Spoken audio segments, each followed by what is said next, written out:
Oye, Jorge, si el duelo te provoca sufrimiento por momentos, uno pensaría de la solución fácil, bueno, pues entonces pues me voy al otro extremo, busco el placer. Me voy de vacaciones, tomo alcohol, mucha música, mariachis por todos lados, fiesta y pachanga cada fin de semana. Ese es un buen remedio. Eso hace parte de lo que nosotros llamamos estrategias de distracción. Comenzar a distraerme constantemente y la distracción tiene un pequeño problema, pequeño y enorme. No es una estrategia resolutiva, no resuelve el problema, sino que lo aplaza. Entonces no vas a poder estar toda la vida, primero porque la plata no te va a alcanzar para todas esas cosas, ¿no? Entonces no puedes estar todo el tiempo haciendo eso y tarde o temprano vas a tener que trabajarlo. Yo recuerdo una señora que perdió a su sobrina, no tenía hijos, vivía sola, y perdió a su sobrina de una manera muy violenta. Y le entraba la angustia y empezaba a arreglar la casa, ¿no? Que a sacudir, que a barrer, que a lavar. Terminaba y le volvían los pensamientos de la sobrina y volvía y empezaba. 5 o 6 veces al día arreglaba la casa. Y ya se acostaba súper cansada y al día siguiente lo mismo. Y así duró durante 2 o 3 años. Cuando yo la vi la segunda vez, 2 o 3 años después, ¿sabes cómo estaba? Exactamente igual. Porque su duelo nunca había sido trabajado. El duelo tiene un problema, ¿no? Que no es como ciertos asuntos humanos que si tú te haces el tonto, eso se resuelve solo. Si esto no se trabaja, no se sana. ¿Se puede enseñar a los niños a vivir el duelo en la escuela, en kinder, no sé, en preescolar, en primaria? Claro que sí. Nosotros hacemos muchas cosas y estamos trabajando mucho con las escuelas en México y en Colombia, bueno, en mi ciudad. No solamente enseñando a los maestros a trabajar cosas, sino con los niños a trabajar cosas, ¿no? A adquirir herramientas, a cosas tan simples como, por ejemplo, con los más chiquitos que tenemos en los grupos de duelo infantil, como son la cajita de recuerdos, la biografía de su ser querido, saber reconocer las emociones que sienten y cómo descargarlas, el bote de la calma, o sea, los muñecos quitapesares, que eso es una estrategia súper sencilla y que les ayuda mucho a los niños. Es decir, aportándoles cosas realmente del diario vivir que son muy sencillas y que les ayudan enormemente. Para ti, Jorge, las herramientas, como tú lo acabas de decir, los recursos que tiene cada persona pueden ser distintos. Se dice, yo no sé si sea como un rumor o esté comprobado científicamente, que los ateos batallan más para superar los fenómenos de duelo que aquellos que tienen esa herramienta de la fe. Bueno, los primeros estudios sobre la importancia de la espiritualidad y la religiosidad en el duelo fueron por allá a los años 50. Sobre todo uno en particular que se llama Hinton,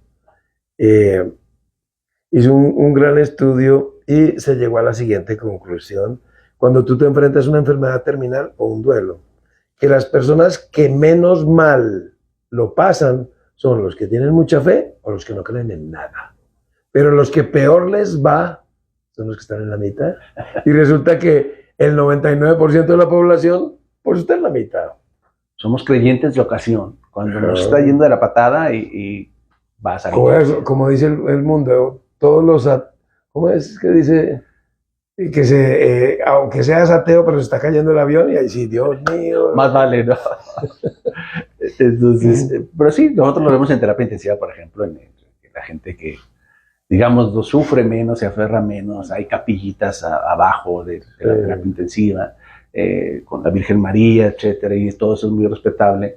Y parece ser que, por lo menos a primera vista, que esas personas transcursan o transviven, o como se quiera decir, viven mejor ese fenómeno tanto de la enfermedad en el paciente grave como de la pérdida, en comparación con aquellos como que reciben la noticia y vamos, no pueden ir a misa o se aferran a su creencia de no creer en nada, ¿no? De no sentir que hay otra vida más allá, que vamos a reencarnar o que vamos a vivir otra vida después. O sea, no existe el fenómeno religioso en un grupo de ellos. Mira, hay un médico norteamericano muy famoso. Él es un neurocirujano muy prestigioso. Tendrá por ahí 60 años. Sumamente materialista y ateo, pues no creía en nada. Que le decían que doctor, que el túnel. No, señor, eso es porque, por la neurofisiología que yo sé, eso es porque se activa esta zona, se apaga aquella otra, que porque se sube el sodio. Lo explicaba todo desde el punto de vista biológico. Muy prestigioso, y resulta que le da una meningitis por Escherichia coli. Y estuvo clínicamente muerto, se murió. Pero como era tan querido y tan prestigioso, lo mantuvieron vivo como una semana. Y de pronto, pues en coma inducido, y de pronto se despertó.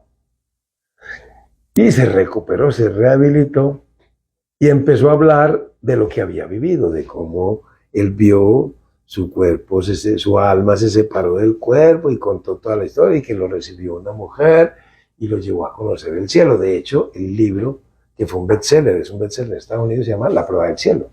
Él se llama Eben Alexander. Entonces empieza a contar todo y que él era adoptado. Entonces ya cuando se recuperó, pues le entró la gana de conocer su familia de origen. Fue allá, le abrieron la puerta y lo primero que vio fue a la mujer que lo había acompañado en ese viaje. ¿Y esa quién es? Y esa era una hermana tuya que murió antes de que naciera. Toda una historia, pero lo interesante de ese libro no es lo que él vivió, ¿no? Lo que es la prueba del cielo, lo que vio, no es lo que analiza él ya desde una neurofisiología renovada, diciendo, lo que yo viví fue real, por esto y estas áreas del cerebro. O sea, le cambió radicalmente las cosas y ahora entiende, porque lo vivió, que lo que vivió él fue real, que no fue pues una alucinación o un sueño. No sería que el virus lo convirtió, lo hizo religioso. No, pues eso diría lo religioso. No, o sea, las secuelas de la meningitis. San Escherichia coli, ¿no? San Escherichia coli. Los hemos tenido nosotros. O sea, hemos tenido pacientes con trauma craneoencefálico, con meningitis incluso, que nos dice la esposa después de que los damos de alta de terapia intensiva y nos los volvemos a encontrar meses después. Se quejan las esposas o las parejas, su esposo o esposa, sí, que de que su esposo ya no es el mismo de antes de la infección o antes del trauma. Entonces, ese tipo de experiencias religiosas, pienso, por ejemplo, los pacientes que convulsionan, que tienen una convulsión religiosa y que ven a Dios y que se acercan y que ven el paraíso y que, de hecho, esos pacientes con ese tipo de convulsiones llegan hasta suspender el tratamiento anticonvulsivante porque es tan placentero, tan extático, que lo quieren repetir, esa sensación, esa experiencia, ¿no? ¿Qué opinas? Pues sí, porque uno ve, yo me acuerdo hace muchos años, un paciente que le daban unas cosas rarísimas así, muy mesiánicas, y resultó que tenía una epilepsia lóbulo-temporal, ¿cierto? O sea, se pueden ver muchas cosas. De hecho, hay un síndrome que ahora no me acuerdo, que gente después de un traumatismo empieza a hablar japonés sin haber estudiado japonés. ¿Don de lenguas? Sí, o se vuelve un matemático, pues, increíble, y era un tipo que no tenía ni primaria. O sea, eso a veces hace que el cerebro, tras un accidente de estos, un trauma, y reaccione de esa manera. No sé exactamente por qué, no es mi tema, pero sé que eso ha pasado y tiene un nombre, síndrome de no sé qué. Entonces, en relación con el duelo y con las pérdidas en general, lo que es más habitual es que la gente, después de una pérdida, con un buen acompañamiento o con unas buenas herramientas, encuentra un renovado sentido de vida. Porque, ¿qué te hacen las pérdidas? Sobre todo las pérdidas por muerte. Es como una actualización de tu sistema, como pasa en los computadores, que llega un sistema operativo, la versión nueva, y te cambia. Hay cosas que te las borra, hay cosas que te las mejora y te complementa a otras. Pues eso hace la muerte. Tú revisas tu concepto del valor de las cosas. Puede que al principio, antes de la muerte, era importante una camisa con, yo qué sé, un cocodrilo aquí pegado. Ya después de una muerte te das cuenta que eso no es lo importante, que lo importante es poder platicar con tu familia, abrazarla, compartir con ellos sobre la belleza, sobre el amor, sobre la felicidad. La gente vuelve a ser feliz, sí, pero no con los mismos criterios. Generalmente lo renueva. Incluso algunos criterios religiosos se ven renovados. Unos criterios religiosos más ajustados a la persona del hoy, no a la persona del pasado. Mucho del sufrimiento también que tiene la gente es porque se resiste a actualizar esos conceptos a los que estaba muy aferrado, ¿no? Supongo que hay gente que después de una pérdida puede afianzar o comenzar a creer, pero también a la inversa, ¿no? Por supuesto, también. Sí, porque ese concepto ya no le sirve. Como por ejemplo, es que yo pensé que Dios era justo y me mató a mi hijo de una manera muy cruel, tal persona, y eso no me parece justo, y te quedas ahí pegado de ese enojo que no te permite ya recuperar la paz espiritual que tenías antes, ¿no?